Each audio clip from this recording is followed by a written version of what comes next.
Changing the World, broadcast in 1979. The title of this, the first programme in the series Diamonds in the Sky, speaks for itself. Changing the World. Now, whatever you may feel about flying and the way it served our needs, our whims and our follies, it cannot be denied that it was, and still is, a massive and powerful engine of social change. In the first programme, we tried to find a really striking example of this revolutionary influence, and we certainly succeeded. Perhaps the most memorable experience of the whole series, for me, was to visit the highlands of Papua New Guinea, there to meet people, members of tribes, that just a few decades earlier had never before been contacted by the outside world and were living quite literally in the Stone Age.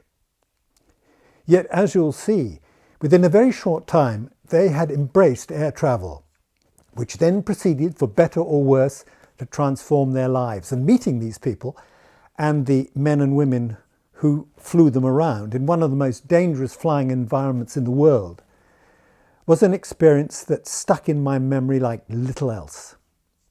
I hope it stirs your imagination too.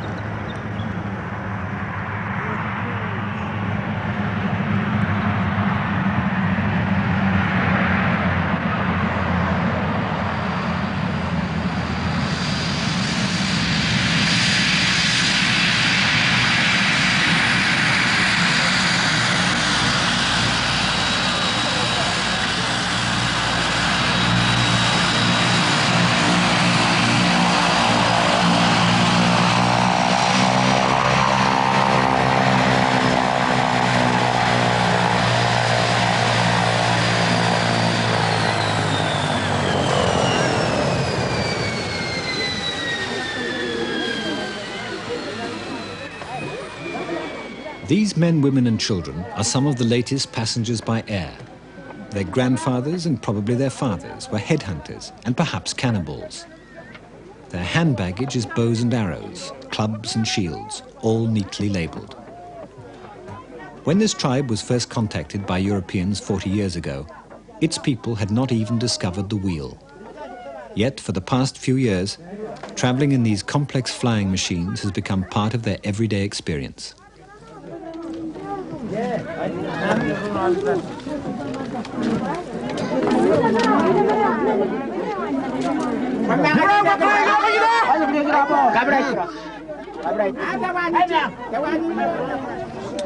This journey is the continuation of a story that started 60 years ago, when the first fare-paying passenger boarded the first daily scheduled flight from London to Paris.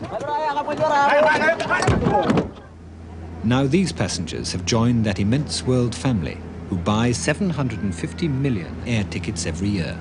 As part of that family, they share the same advantages and excitement, and probably some of the same fears and irritations as the rest of us.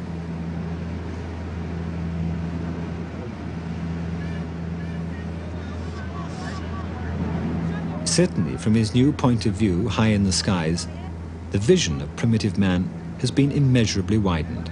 For him, and for most of us, to travel through the air is the most brilliant piece of magic. His world and our world have been transformed by the miracle of flying.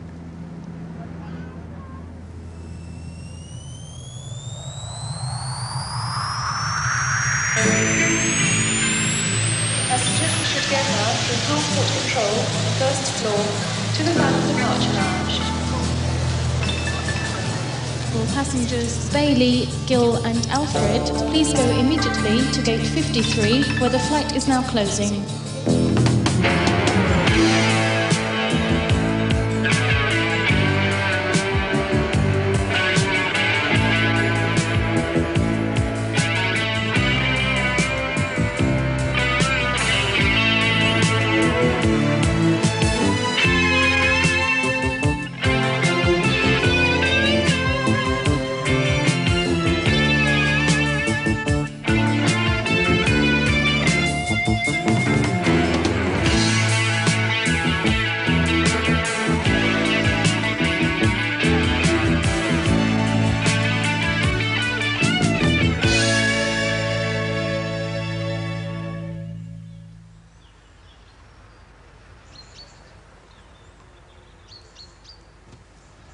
Diamonds in the Sky.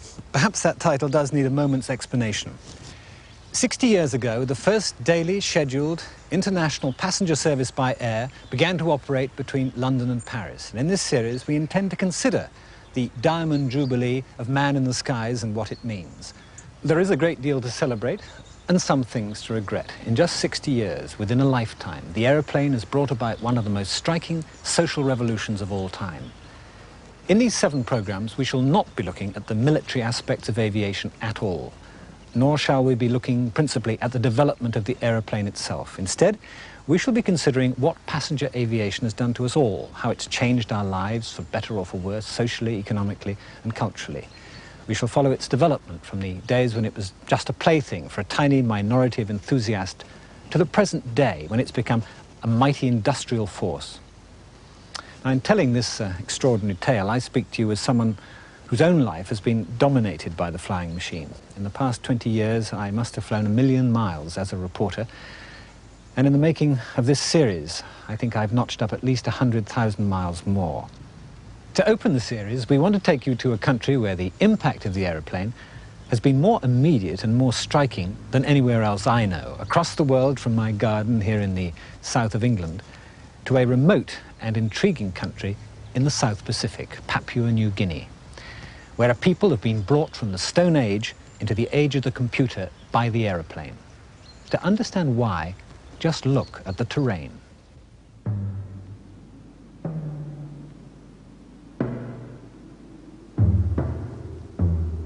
Even 20 years ago, much of Papua New Guinea was unknown, unmapped, unsurveyed. It was just too hard to get into. Here, everything stands in the way of the road and railway builder. To further discourage travellers, particularly in the Central Highlands, was the aggressive nature of the inhabitants.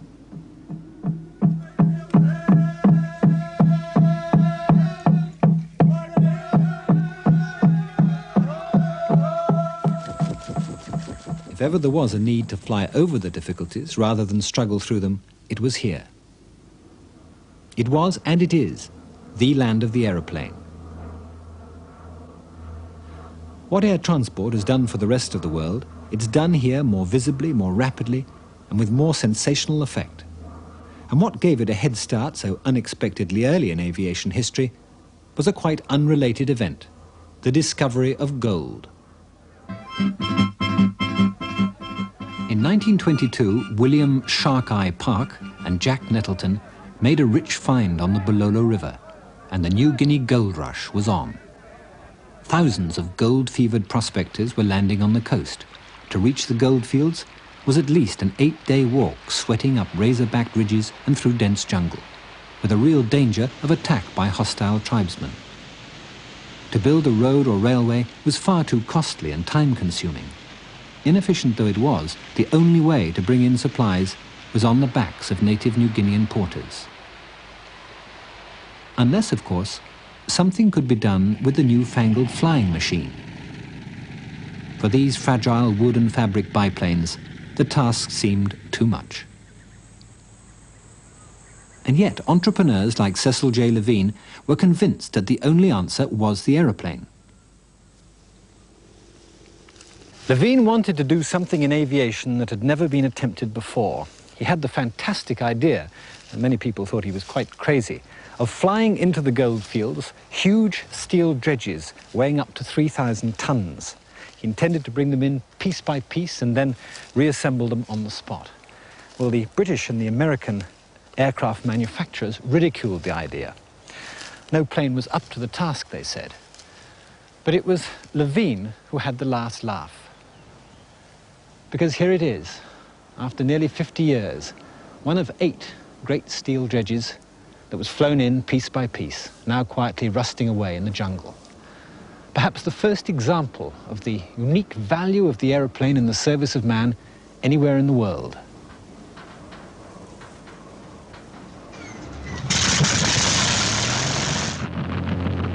Levine's great airlift was made possible by a breakthrough in aircraft design. The Junkers G-31 was of an all-metal construction with 3 powerful engines and could manage payloads of up to 7,000 pounds. Special holes were cut in the top of the plane to accommodate sections of the dredges that were flown in bit by bit and assembled on the site. Not only dredges went in by air, but a complete township, a sawmill, heavy engineering equipment, generators, pianos, the first oxen by air, and cart horses, flown in at $30 apiece, perhaps the very first airborne horses.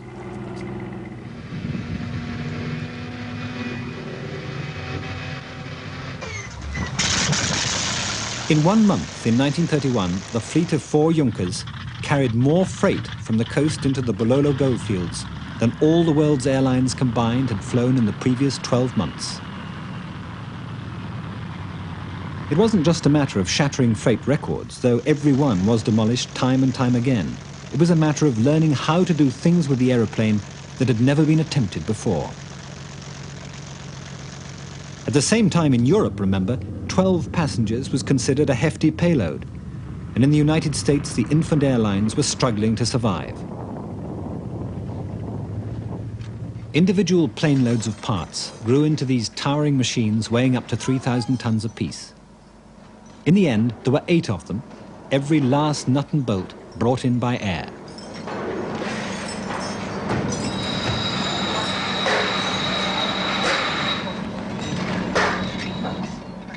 After this, the aeroplane had to be taken seriously.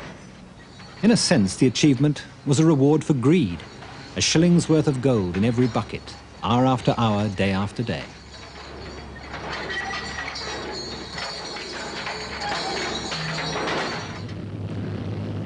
By 1934, the sloping, grassy airstrips serving this desolate place were the scene of the most frenzied activity.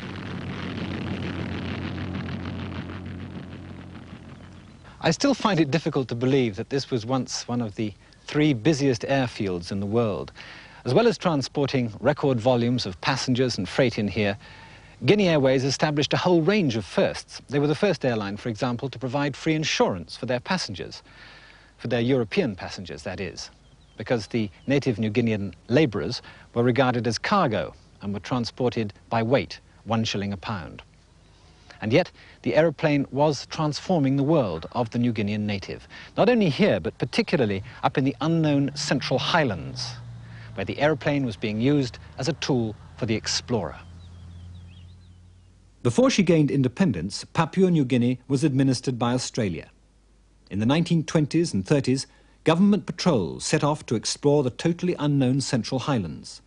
Of all the patrol officers who made those perilous journeys, Jim Taylor was the most notable, and he took this unique film. Before entering a new area on foot, Taylor would fly over it several times to make a survey, but also to warn the people that something unusual was about to happen. We walked up towards them, and as soon as I got into what I felt was a favourable position, I put my arms out and made a humming sound and pointed to the sky. Well, they were ready for that. And they all came forward and threw their arms away and said, "Well, we know you. Heard you go by a week or 2 ago." We arranged with the air company to look for us, I think about 12 days or 2 weeks later in the next water system. They knew pretty well where we'd be. And then shortly after, they would drop everything, axes, shells, equipment. But then there were no parachutes the ordinary way, but the Chinese tailors made parachutes up, and they were very successful. And the only danger was you might be hit by some of the things coming down, but if you could put up with that, you got everything you wanted.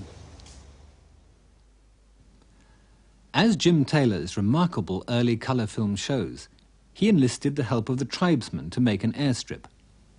After clearing the bush, they were encouraged to perform their traditional dances. The shuffling and stamping proved to be a most effective way of flattening the ground.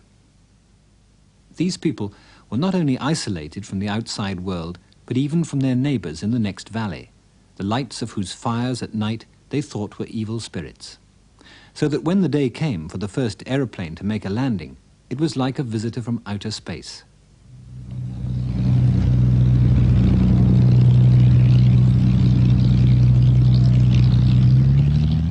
Many of the pilots who flew those early missions have vivid memories of how they were received. They refer to an aircraft as a balus, which in Pidgin is a bird.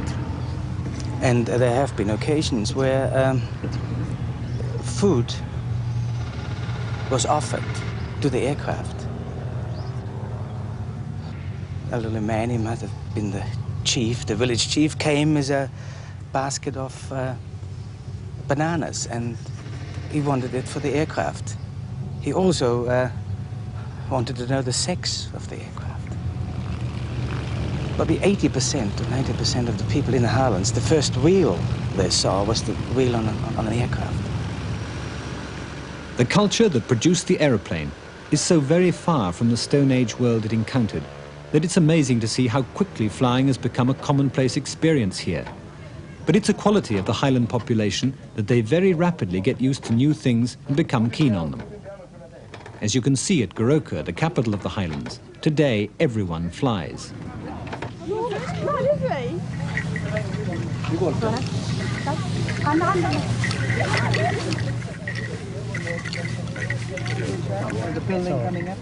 Most of the airstrips carved out of the bush are now served by commercial operators. The biggest of these is Talair. Talair is what is known in the aviation world as a third-level operator, which sounds patronizing and is sometimes meant to be. But there's nothing third-rate about Talair. Its operation room at Goroka is the hub from which this very different kind of airline is run. And its Austrian-born general manager is himself a pioneer aviator in New Guinea, Heli Schuschnigg. The logistics involved in keeping 60 aircraft flying are at times quite enormous. How many destinations are you flying to? We're flying into 134 destinations on regular public transport. Well, you know, one thinks of third level operation as a small operation, but in terms of logistics, how would it compare with, say, a big European operator? I think we probably have more destinations. We probably would have more takeoff and landings a day than, let's say, a big airline like Lufthansa or Pan American. I wouldn't know the exact figures, but our distances, of course, some of our sectors are only 5 minutes flying. But we would, as an average, we would have about 290 takeoff and landings a day. And at some of the airstrips are not the best.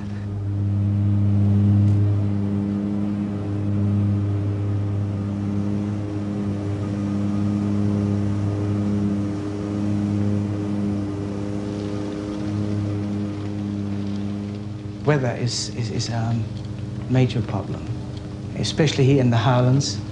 We have a mountain range up to 15,000 feet, and pilots can get trapped in valleys. The weather changes so rapidly. Valleys can be wide open and within 15 minutes completely close in, gaps can close in. And also the performance of the aircraft is such that they cannot outclimb the rapid buildup of clouds. They then can get themselves into some problems. And we've had on numerous occasions where relative inexperienced pilots have actually flown into mountainsides.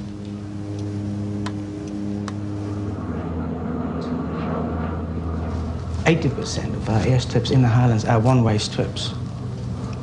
And some are perched 7,000 to 8,000 feet against mountainsides. It doesn't leave much room for error. My committal point is quite a long way out. Once I pass that point, I must continue. I haven't got enough. I can't overshoot. I have to get in, you know. You could possibly break away and do a turn, a tight turn, and try and get out again, but it's not very advisable with a full load on. You might not get round the turns. In the afternoon, you tend to pick up a tailwind in here of about 10 to 15 knots, which makes it pretty hair-raising. Of course, if you risk the takeoff without having not knowing whether you can move around, you're really putting your neck on the block, because there is not a lot of room around here to turn around. And if you have to go down below the strip level, and if you've got a load on, you just might not have enough power to get back to the strip level to get in to land again. So, you know, you've really got your, you're really hanging out there. It's not a wise decision. If you don't know that you can definitely take off and get out, it doesn't pay to take off, because as you can see, all these rocks are pretty hard.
For pilots like Tony Alderson, takeoffs and landings like this are a routine matter.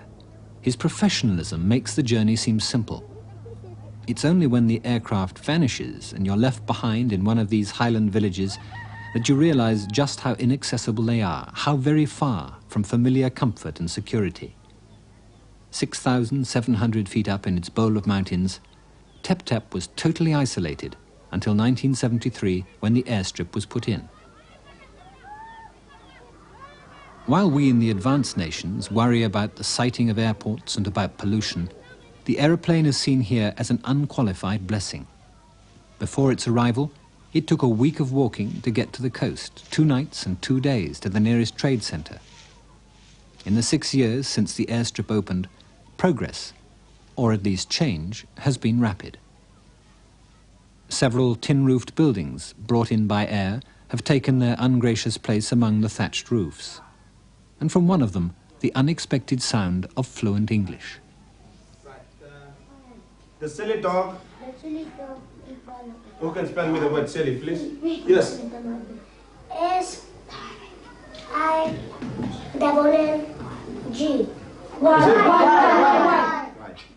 A teacher flown in from the provincial capital is giving this first generation of local children to receive any education an introduction to the English language.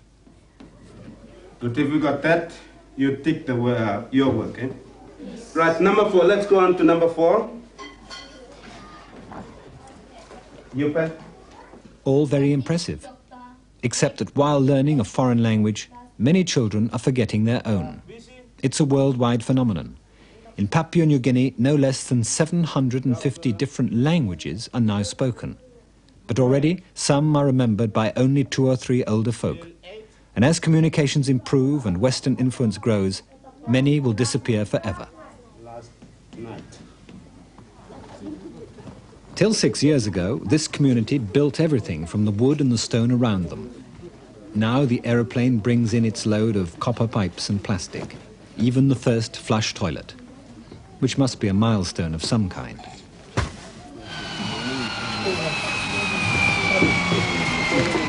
The reception committee. The coming and going of aircraft is now an everyday matter, a country bus service. And with it, another potent source of change, cash, has come to Karamui. 6 power coffee, we lie them under the bullets. 6 power coffee?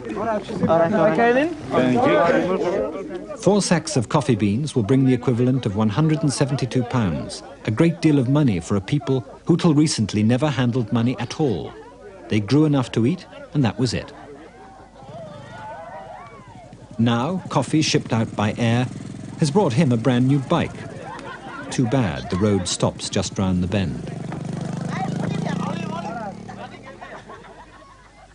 All over the highlands, they're growing coffee and cardamom seeds, even raising cattle. The beginnings of this herd, like everything else, came in by air. When they have some stock to sell, the calves will go out the same way.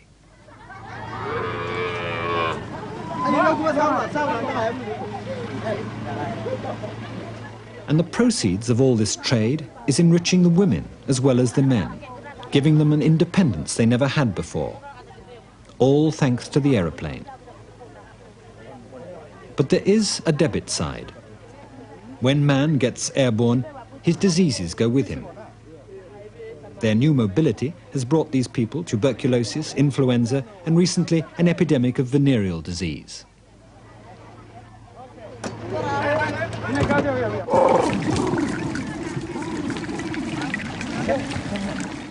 Of course, New Guinea was bound to change. Its people could not have remained isolated forever.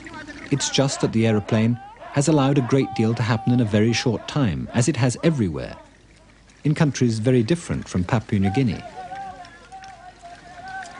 To people of every kind, to statesmen, sun-seekers, salesmen, golfers, grandmothers, lovers, migrants, school children, and of course television reporters.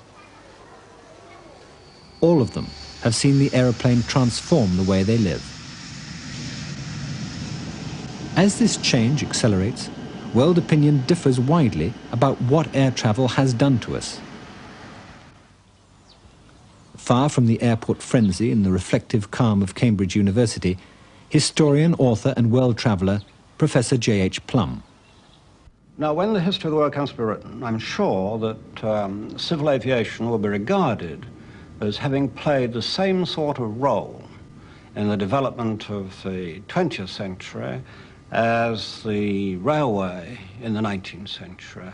And this is particularly true of, say, a country like America, where the single market has been developed through the development of the jet plane and civil aviation, just as in 19th century England, the railway tied England together much more closely, much more intimately into an economic and social unit. Washington, D.C. Former Secretary of State for Transportation, Alan Boyd, believes that air transport has brought unexpectedly far-reaching benefits. We would not have space travel had it not been for aviation. The utilization of satellites, for example, both for civil and military purposes, are enough to really beggar the imagination if one can merely step back to, say, 1940. And when one realizes that there are people living today who were living at the time of the beginning of aviation as we know it, with this very compressed period of time in man's history, the impact is just enormous in political, social, and cultural terms. I just think it's one of the most, with the possible exception of the atomic bomb, I think the most dramatic impact of anything that's happened in the 20th century. Geneva, the Director General of the International Air Transport Association, is convinced that the aeroplane has changed our lives in many ways we're hardly even aware of. Knut Hammarskjöld. You have the VFRs, the visiting friends and relatives. Would they have emigrated without knowing that they could see their families again easily? And that is an enormous part of the total transport system. Air transport is not just a gimmicky, glossy means of superficial tourism. It is working for society in an invisible way. And it does not only act as a transport means for passengers, but also, in fact, as a very strong economic stimulus for the economies of many developing countries. You have to have air connections. You have to transport essential goods, spare parts for hydroelectric stations and things like this. But in order to reduce the cost of transporting this, you have to create some cargo going in the other direction. This has, in fact, created new industries. At another level, it is true worldwide, because in one way, the seasons have been almost eliminated in our kitchens. You can have strawberries or crayfish almost any place of the world at any season. So you can say you have a gastronomic erosion through aviation. St Antony's College, Oxford. The aeroplane, according to historian Dr. Theodore Zeldin, has fundamentally changed the relationship between nations. I think civil and military aviation have had contradictory effects on the balance of power. On the one hand, civil aviation means that small nations have a say in the community of nations now, which they did not have before. They're able to turn up at the United Nations. They have to be listened to. On the other hand, military aviation has greatly increased the relative power of the superpowers, who are able to destroy these small nations if they wanted to, but they cannot. This military aviation is in fact unusable because of the changed conditions, the new status that small nations now have. The United Nations has is based, one might almost say, on the existence of the airline. The United Nations could not exist without it. I think in business it has had the effect of increasing the power of managing directors, who are now able not only to send people out as they used to discover what the local situation is, but who come in at the last moment and finalize negotiations. The paradoxical result of this is that power is becoming more centralized. And then on the broader field, of course, it's diversified human entertainment. I mean, people love to travel. All human beings have natural curiosity about other environments. They're as curious as cats in many ways. And although when they get to the places they want to go to, they may be disappointed, the curiosity is always there. The imagination has been excited, and they can gratify that. And if you believe, as I do, that travel enriches the human mind, then this is a very positive gain. And it's not only the middle-aged and the affluent that can travel, the young can travel. Whenever I go to an airport, I'm astonished by the number of people with packs on their backs, not moving just a short distance, but maybe halfway around the world.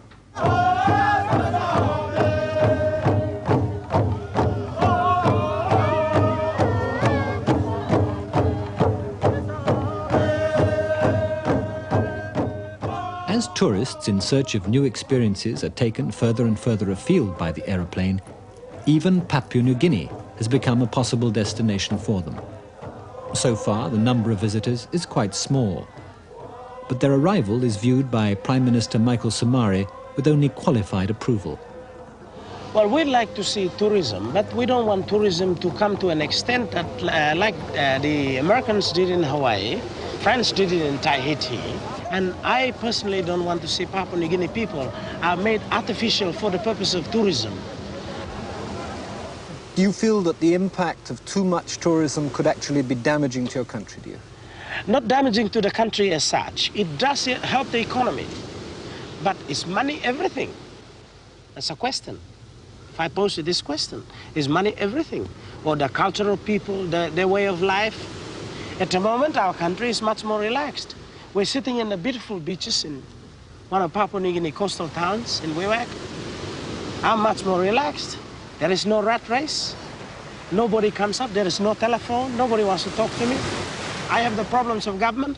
I thought coming here, I'd like to leave the problems of government with our national capital in Port Moresby. Forget the government. But what happens? I turn up trying to relax, trying to go for a swim. I have BBC television crew. I'm sorry, Prime Minister. We won't take up any more of your time. Thank you.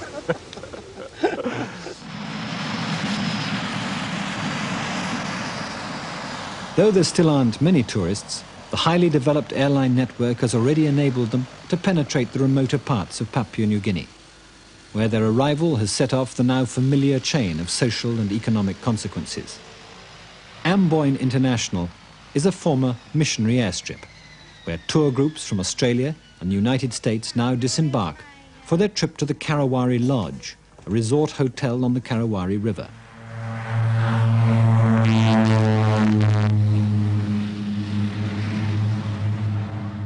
During their 3-day stay, they are promised an intimate glimpse of the private lives of the local people.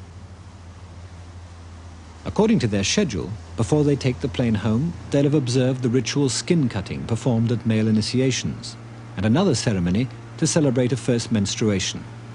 And they'll have lived in what is described as traditional accommodation. Their dining room and bar is a copy of a native spirit house. but the food they eat owes nothing to local cuisine. It came in the same way they did, by air. According to manager Peter McDonnell, that's what the tourist wants, a sense of adventure, but nothing too unexpected. Well, the local people are very friendly, and I think that the average tourist wants to get very close to them, but they still don't want to lose the comforts of home. As much as possible, they'd rather not be in tents or be in the bush, because in this area there's a lot of insects and bugs and nasty little critters that people find uncomfortable to have at close quarters. It's not really the people, it's the environment that's harsh. We really want the people to come here and be reasonably comfortable whilst they go on journeys into the village, so they can see the different initiations and cultural activities that the villagers have for themselves. An hour downriver is the village of Con Mai, which is under contract to the hotel to entertain its guests on a regular basis. What's he eating? Fried smoked fish. Cooking, no understand. Oh, is she cooking? No. No, I wasn't thinking. Oh, no, she got the cooking pot. Travel broadens the mind, a cliché we all grew up with. But in the age of mass mobility, does it still have the ring of truth? I think it has certainly given people more pleasure. Whether it has enriched it is an uncertain matter, in that it is not at all clear that people know the countries they visit all that much better. And it is quite true that aviation gives you an opportunity to widen your experience in a way which has never presented itself before. On the other hand, happiness is concerned with coping with experience, and I'm not at all clear that technology has contributed anything to the art of coping with experience. Particularly when that experience is a bogus one.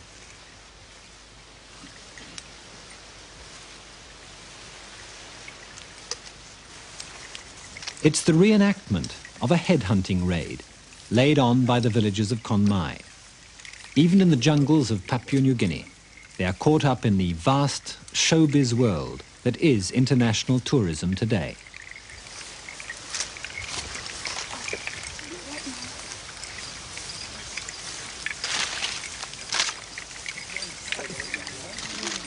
You don't want your bag in the middle of the killing season. No, they're a different tribe.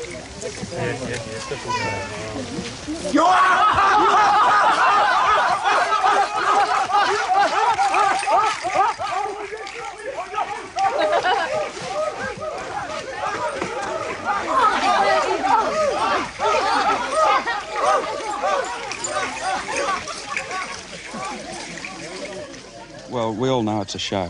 Everybody knows it's a show, but it's very well done. It's a lot of fun, and it is something that only 30 years ago, 25 years ago, it was still done.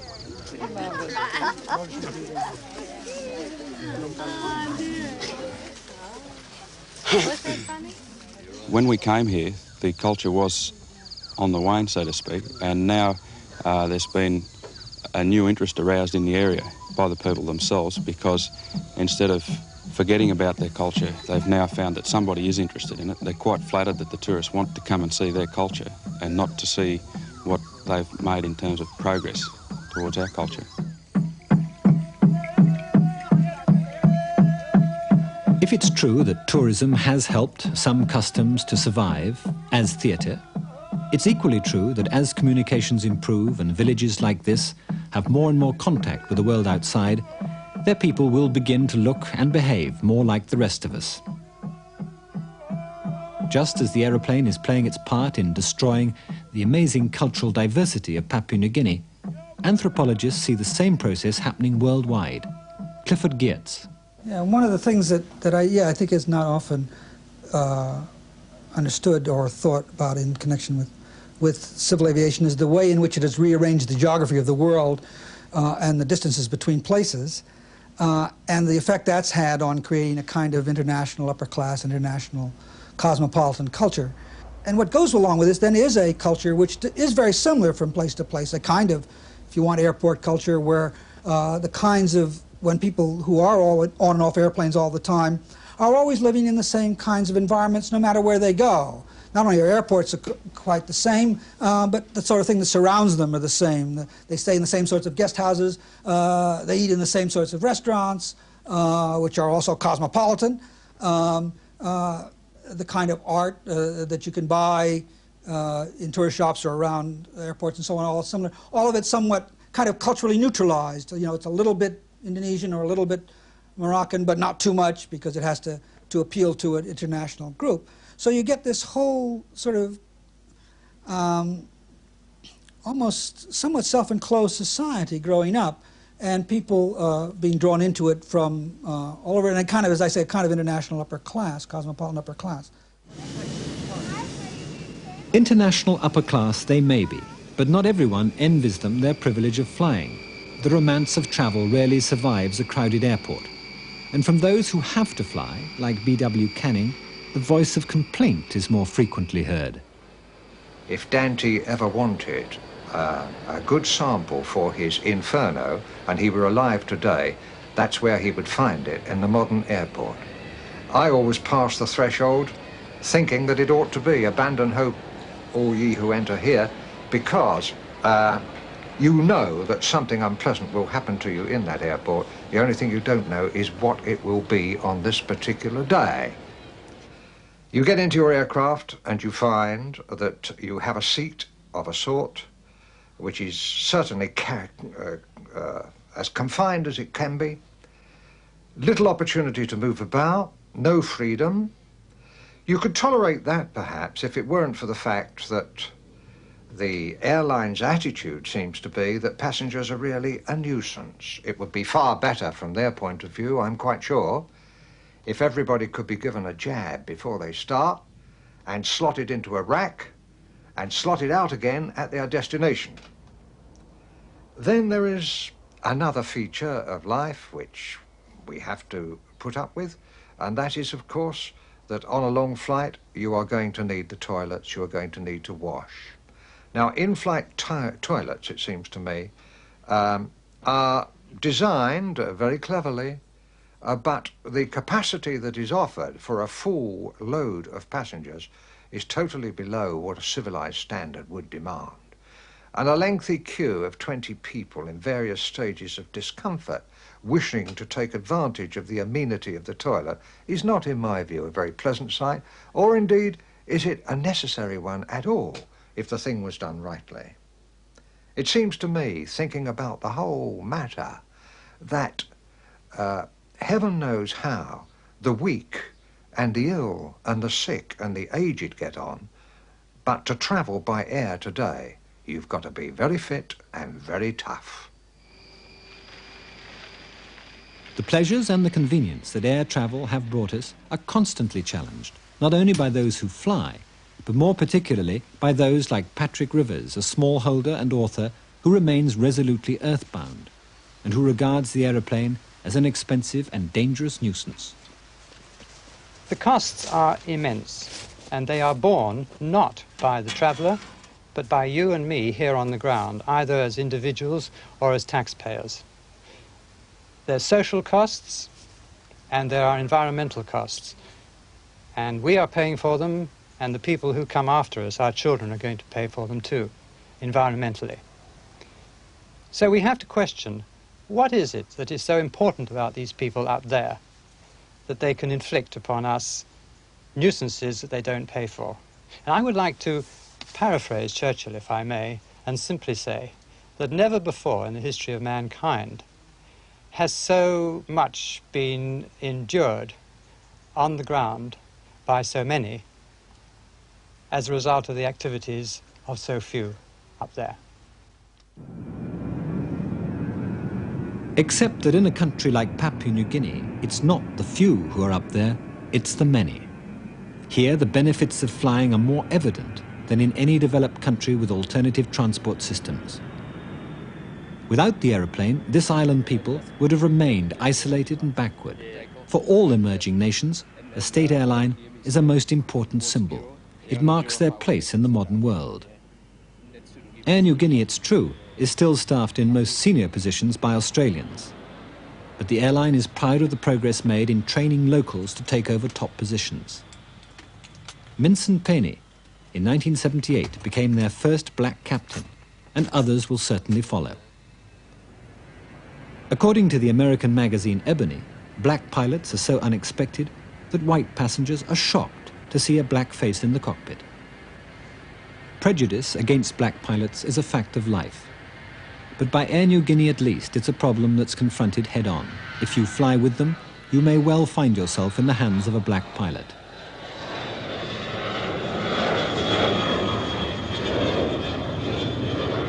You will certainly be served by black cabin staff, by a girl like Marta, who somehow manages to live in two incredibly different worlds.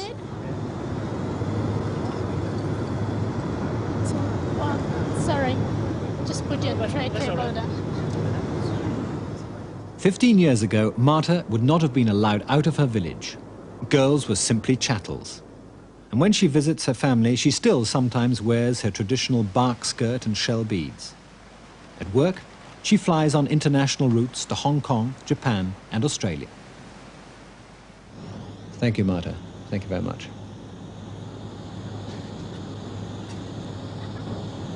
When I consider how aviation has changed Marta's life in the past few years and how it's transformed her country, I'm reminded of something that I read recently. Since it expresses my feelings exactly, I'm going to quote it to you. Here is an enormous and incalculable force let loose suddenly upon mankind, exercising all sorts of influences, social, moral, and political, precipitating upon us novel problems which demand immediate solutions, banishing the old before the new is half matured to replace it, bringing the nations into close contact before the antipathies of race have begun to be eradicated. Yet, with the curious hardness of a material age, we rarely regard this new power otherwise than as a money-getter and time-saving machine.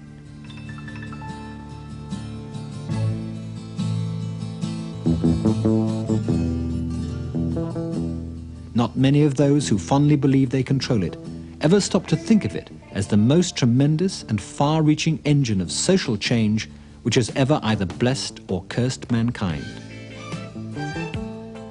Those words could have been written today about the impact of the aeroplane upon our world. In fact, they were written 110 years ago, as the first transcontinental railway across the United States was nearing completion. The writer was voicing some of the same excitement and doubts about the railway train as people today are expressing about the aeroplane, which is, without doubt, today's most tremendous engine of social change. And that is how we shall be looking at it in the programs that follow.